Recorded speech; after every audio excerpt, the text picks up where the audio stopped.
নমুনা বিন্দু। নমুনা বিন্দু সংখ্যা নির্ণয় করতে আমরা অনেক সময় ঝামেলায় পড়ে যাই, কারণ এমসিকিউ এ এত সময় থাকে না যে নমুনা বিন্দু প্রবাবিলিটি ট্রি বা অন্য কোনো উপায়ে আমরা নমুনা বিন্দু তৈরি করব, অথবা এত নমুনা বিন্দু মুখস্থ করার আমাদের এত সময় নাই। সুতরাং আমরা নমুনা বিন্দুর কয়েকটা টেকনিক জেনে নিই যে নমুনা বিন্দু কীভাবে নির্ণয় করব। চক্কার নমুনা বিন্দু, নমুনা বিন্দুর সংখ্যা। চক্কার নমুনা বিন্দু, চক্কার মধ্যে কয়টি ঘটনা থাকে? চক্কার মধ্যে যেহেতু 6টি ঘটনা থাকে, তাহলে আমরা লিখব 6n। এখানে n হচ্ছে নিক্ষেপ সংখ্যা, কতবার নিক্ষেপ করা হলো, n হচ্ছে নিক্ষেপ সংখ্যা, অথবা nকে আমরা বলতে পারি যে চক্কার সংখ্যা, যে কতগুলো চক্কা নিক্ষেপ করা হলো। যদি চক্কার নমুনা বিন্দুর সংখ্যা, মোট নমুনা বিন্দু আমাদের দরকার লাগে, তাহলে আমরা ব্যবহার করব 6n।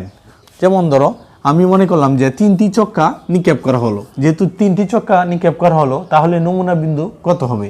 3টি চক্কা যদি আমরা নিক্ষেপ করি, তাহলে নমুনা বিন্দু সংখ্যা হবে 6³ আবার বললাম যে একটি চক্কা 4বার নিক্ষেপ করা হলো, তাহলে কতবার নিক্ষেপ করলো? 4বার, তাহলে চক্কার নমুনা বিন্দু সংখ্যা হবে 6⁴। বন্ধুরা আবার দেখো মুদ্রার নমুনা বিন্দু সংখ্যা। অনেক সময় প্রশ্নে আসে যে এতটি মুদ্রার নমুনা বিন্দুর সংখ্যা কত হবে? তাহলে নমুনা বিন্দুর সংখ্যা, মুদ্রায় যেহেতু 2টি ঘটনা থাকে, আমরা মনে রাখবো নমুনা বিন্দুর সংখ্যার মুদ্রার নমুনা বিন্দুর সংখ্যা হবে 2n। তিনটি মুদ্রার নমুনা বিন্দু কত? 2³ যদি বলি যে 4টি মুদ্রা নিক্ষেপ করা হলো, তাহলে নমুনা বিন্দু কত হবে? 2⁴, অর্থাৎ 16। নমুনা বিন্দু হবে 16।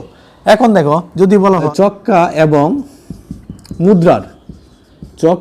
মুদ্রার নমুনা বিন্দু সংখ্যা কত হবে? চক্কা এবং মুদ্রার নমুনা বিন্দু, দেখো চক্কার ক্ষেত্রে আমরা জানি কত? 6n, আর মুদ্রার নমুনা বিন্দু কত জানি? 2n। তাহলে 6n × 2n, এটাই হবে চক্কা এবং মুদ্রার একত্রে নমুনা বিন্দুর সংখ্যা। এখন আমি বললাম যে 2টি চক্কা এবং 3টি মুদ্রা নমুনা বিন্দু কত হবে? তাহলে চক্কা কয়টি? 2টি, তাহলে 6⁴, আর মুদ্রা কয়টি? 3টি, তাহলে 2³